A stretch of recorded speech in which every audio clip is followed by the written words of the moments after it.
This is lesson 6, which is about glider performance.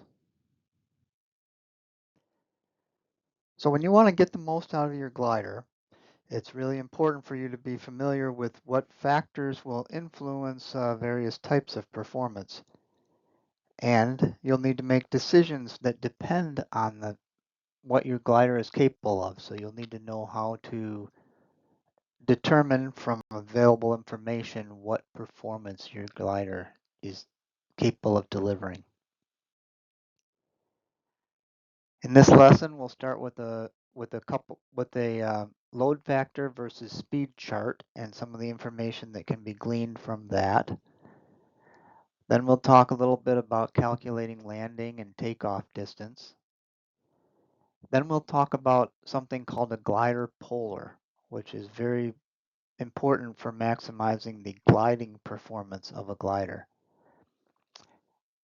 Then we'll have another session on aeronautical decision making, with this session being focused on glider performance considerations.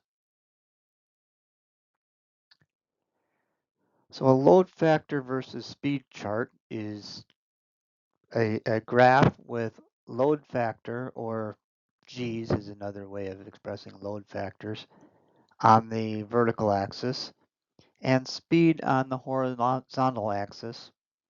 And the chart is divided into a variety of regions. The green region is the region that you can operate safely and in all conditions. There's a yellow region over here, the caution region, that is acceptable to operate in when the conditions are not too turbulent. And then there are orange and red regions around here where if you operate in those areas, you are at strong risk of structural damage or structural failure of the glider. These areas, the white areas and shaded areas here, are areas that the glider is physically incapable of getting into and sustaining in normal flight conditions. So one thing that shows up on a load factor versus speed chart is the stall speed. The stall speed is a function, or it's this curved line. There's the top one is for positive G operations. The negative one is for negative G operations. And when you have higher load factors, the stall speed is a higher value. The normal stall speed is the intersection of this stall speed line with the 1G load factor. So that's the place where the speed at which the glider would stall in normal 1G operation, where you're not in a turn or anything. Another thing that shows up on the load factor versus speed chart is maneuvering speed.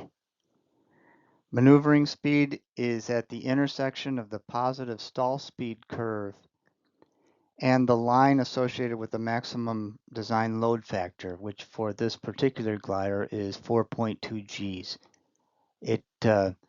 That load factor can vary from one glider to another depending on basically how strong the designer decided to make the wings.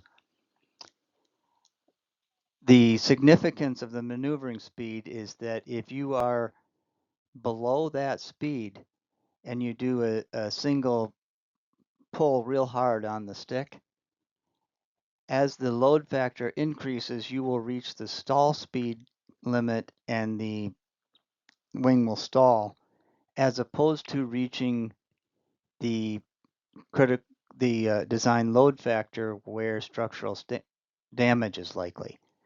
So in a condition where you've got very severe turbulence and you can get into high load factors, you want to stay below the maneuvering speed, and that will make it basically impossible for you to overstress the wings. Now this graph is drawn with the assumption that the glider is at maximum gross weight. When you're at lighter weights than maximum weight, the stall speed line will be basically shifted to the left in this graph, and both the level flight stall speed and the maneuvering speed will be a lower number. Significance of that is that when you're at light weight, your maneuvering speed is lower, so if you encounter a lot of turbulence, you would need to slow down even further when you're solo in the glider than what you would if you were at dual and had your instructor along. So another thing that we see here is the effect of turbulence that's in the form of encountering a vertical gust all of a sudden. So starting from 1G flight, these diagonal lines here represent the load factor that would be created starting at a particular speed by suddenly encountering a vertical gust. And it can be the ones on the bottom of the graph are for a gust where the air is moving downward. So as we can see, the higher speed you're going, the more g-forces that a vertical gust will cause you, and the higher, the more risk there is that you would get into the structural damage area. This maximum structural cruising speed value is set by the aircraft designer, and one of the factors that gets used is the speed at which a particular vertical gust would put you into the structural damage area. So whenever there is turbulence around, we want to stay in the below that speed. If it's really severe turbulence, we want to stay even lower below the maneuvering speed. This maximum structural cruising speed shows up on the airspeed indicator. There's a yellow range and a green range, and they correspond to the yellow and the green in this diagram.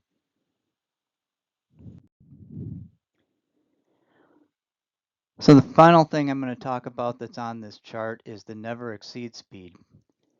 That's this line over here to the right.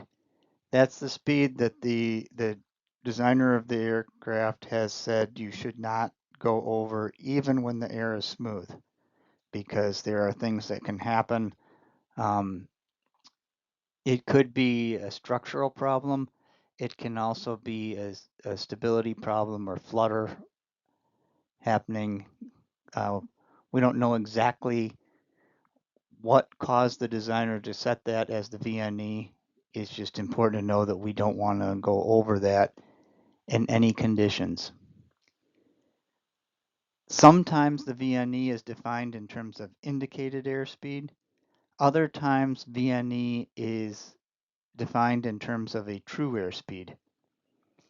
If VNE is in terms of a true airspeed, then we need, if we're at up at higher altitudes, we need to know how to correct our indicated airspeed for true airspeed to make sure that we don't exceed the never exceed speed.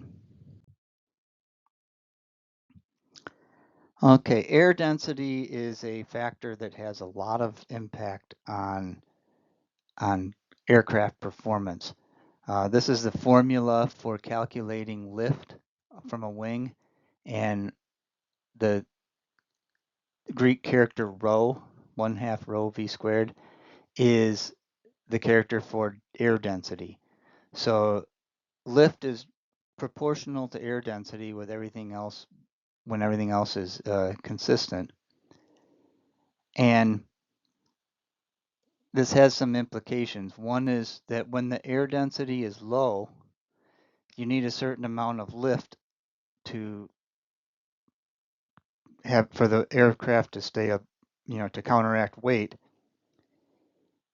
That means that your velocity has to be higher.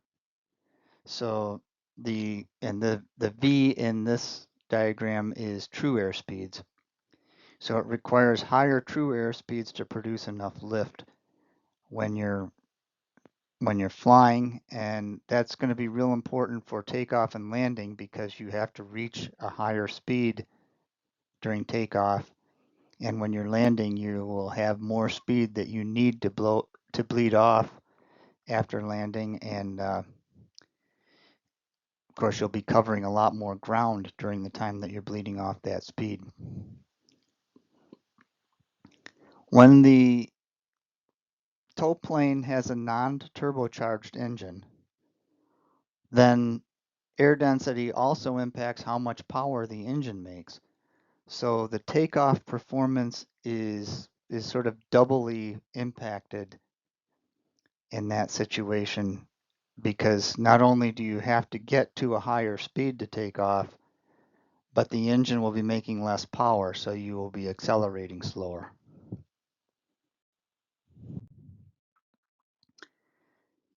When we do our performance calculations, we don't usually calculate air density directly in, air density units that engineers use.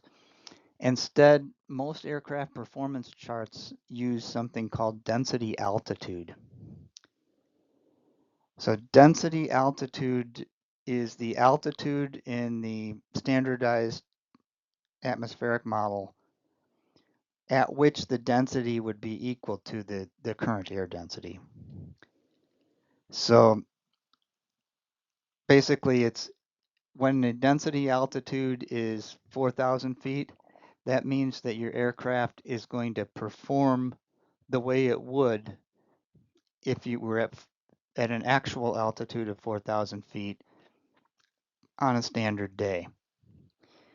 And usually performance gets worse at higher altitudes.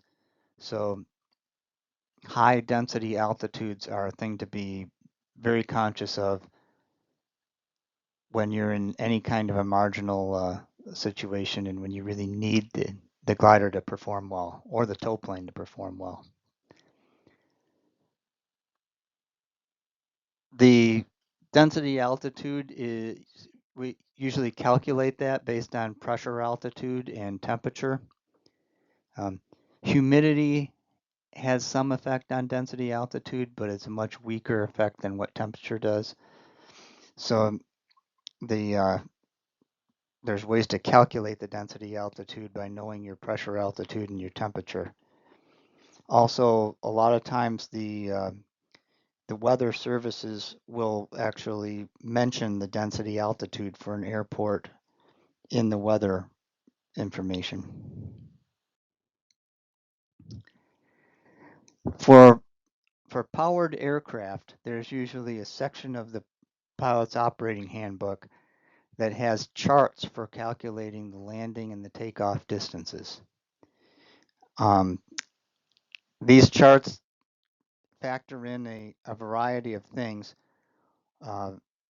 Density altitude, which we just talked about, is either like directly a factor or they will have field elevation and temperature and barometer setting as the in the calculation instead of explicitly saying density altitude. Headwinds or tailwind components make a big difference on takeoff and landing distance. Most of the handbooks have the charts based on paved runways, and then they will give you some factors to multiply by if it's a grass runway, and if it's a wet grass runway, it'll be even worse, especially for landing distances. The charts will usually factor in what your actual weight is. They might calculate they might be giving you a value for gross weight with some correction factor. If you're not loaded all the way up to gross weight, performance usually gets a little better if you're lightly loaded. And then of course the height of any obstructions that you have to go over either in the landing path or in the takeoff path have to be considered. Now in a glider, of course, you're not going to see takeoff distances in the glider's pilot's operating handbook because it depends primarily on the tow plane's performance. And the takeoff charts for the tow plane don't really tell you directly how a glider is going to impact the takeoff performance. They do mention that the takeoff charts will show how weight impacts takeoff distance, and that's closely related to how the glider is impacting the takeoff distance. One way that weight increases the tow plane's takeoff distance is because the tow plane has to go faster in order to take off, and it takes longer to get up to that speed. However, the glider's weight doesn't really impact that. The tow plane will be able to take off at the same speed that it can take off when it doesn't have a glider. The other thing that the way that weight influences takeoff distance is that the acceleration rate is slower. And having the glider on makes a huge difference in the acceleration rate.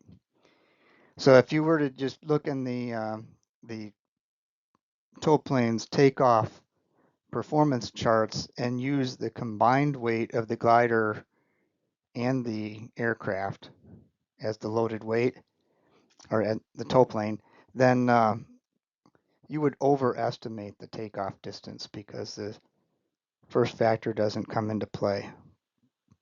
But the rule of thumb that is often used is that the takeoff distance with a glider in tow is double whatever the book figure would be for the tow plane by itself. In practice, what we tend to do is we've got a lot of experience at our airfield with our tow planes and our gliders to know when the conditions are getting, density, altitudes, and winds are getting marginal, and we'll make the decisions on taking off or not based on that experience. So in the gliding performance of a glider is largely captured in something called a polar.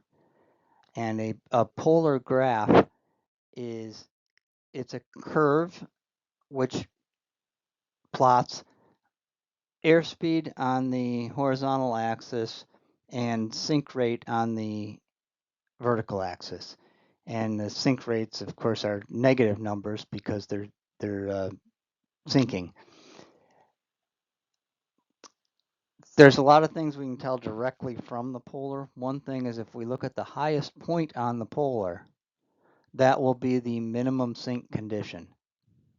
So that's the speed, that tells us what speed we want to fly if we want to stay aloft for the maximum length of time starting from a given altitude, and we're not worrying about air that's rising or sinking.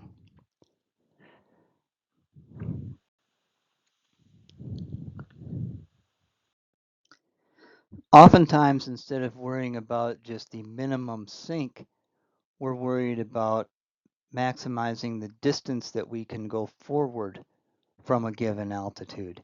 So in order to know that, we want to know what speed to fly to maximize the lift to drag ratio. That can be determined from the glider polar by drawing a line from the origin that just touches the polar at some point, at one point. That point represents the maximum L over D speed. That speed is going to be somewhat faster than the minimum sink speed.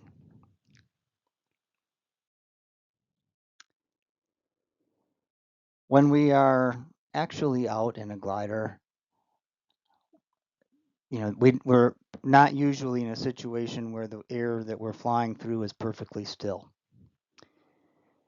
So when we have a headwind or a tailwind, we need to modify our maximum L over D speed, or fly at a speed different than our maximum L over D speed, in order to make sure we can go as far as possible. We adjust it. So on the glider polar, you could calculate what is the best speed to go in a different wind condition by, instead of having that tangent line start from the origin, you have it start from a point along the x-axis that's offset by what the wind speed is. So in this example, if we had a 20 knot headwind, we'd draw this line from the 20 knot speed down, and we'd find that this speed here would be our best L over D speed. That's going to be a faster speed when we have a headwind. It will be a slower speed when we have a tailwind.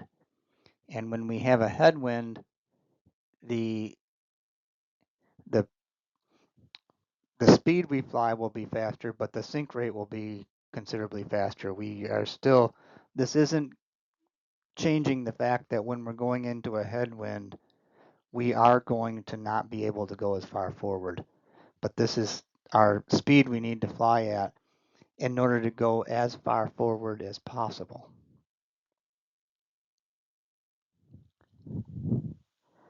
So there's a rule of thumb, since when you're up in the glider cockpit, you're not going to get your polar graph out and a ruler and start doing this geometry on the polar graph in order to figure out what speed you need to fly.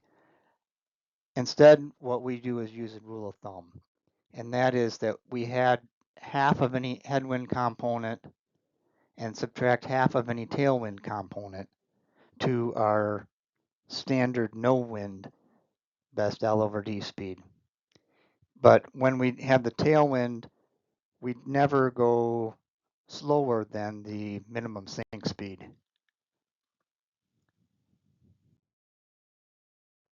So when we are flying in sync, we also need to correct our speed for that. On the glider polar, we can adjust for that by shifting the tangent line upwards to correspond to the how fast the air is sinking. So in this example, if the air was sinking at 200 feet per minute, this speed at the farther right circle here would represent the speed that we should fly the glider in order to get as far as possible in that sinking air for a given altitude loss. So we will speed up when the air is sinking.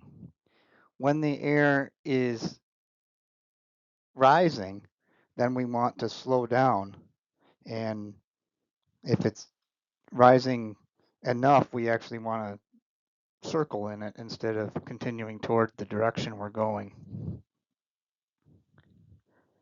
So it's important to know you speed up when you encounter sink.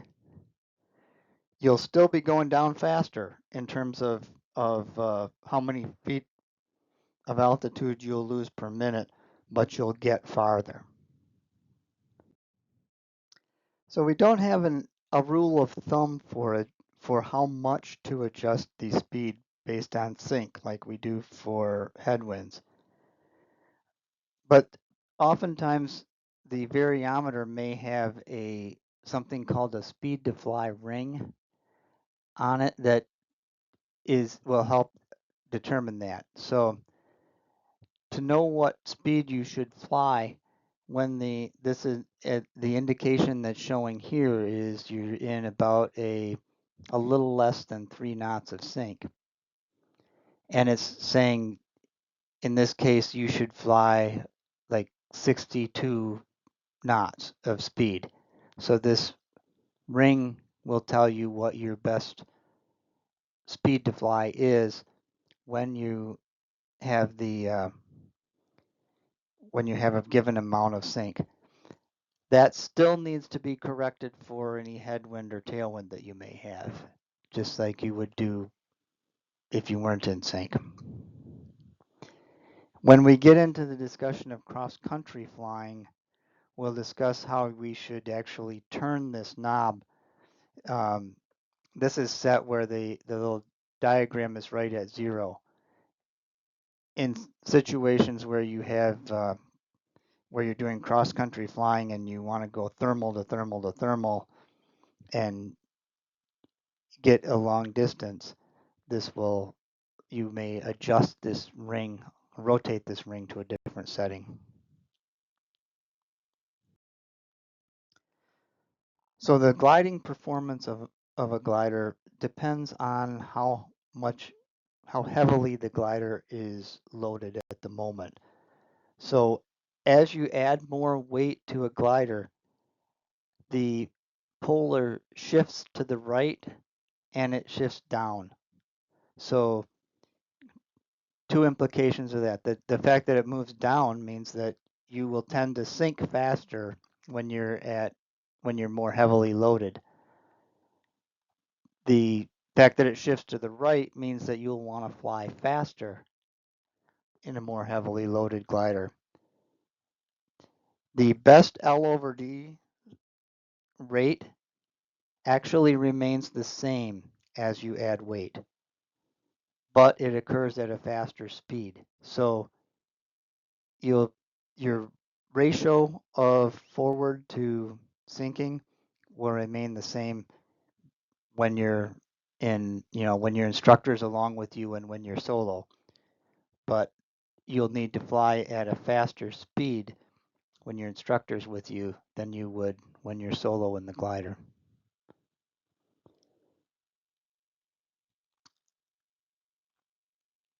The weight has both advantages and disadvantages. One thing, when you're at a higher weight and you get into a thermal, you won't be able to gain altitude as quickly because you'll be having a higher sink rate. But when you want to get between thermals, when you leave one thermal and want to get to the next, the fact that you will be able to do that at a higher speed means you'll spend less time flying through sync, so you can actually get farther. Because of that, a lot of competition planes have the ability to put water ballast in to intentionally increase the weight, because they actually will perform better at higher weight than they do at lightweight. So having talked about some characteristics of glider performance, we need to think about how those characteristics will affect some of the decisions that we make when we're gliding. And so I'm going to present a few questions in this slide. I'm not going to give the answers in this slide. I want this to be a discussion topic that we cover when we get together in person. But spend a little time thinking about these in the meantime.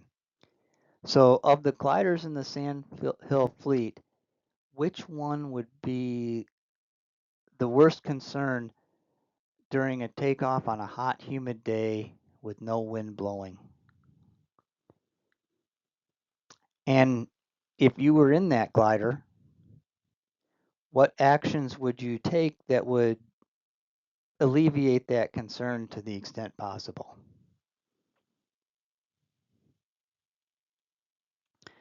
Okay, of the gliders in the Sandhill fleet, which one would have the most trouble getting back to the field if you were to find yourself 5 miles downwind on a windy day? And if that happened to you, what actions would you take to alleviate that concern?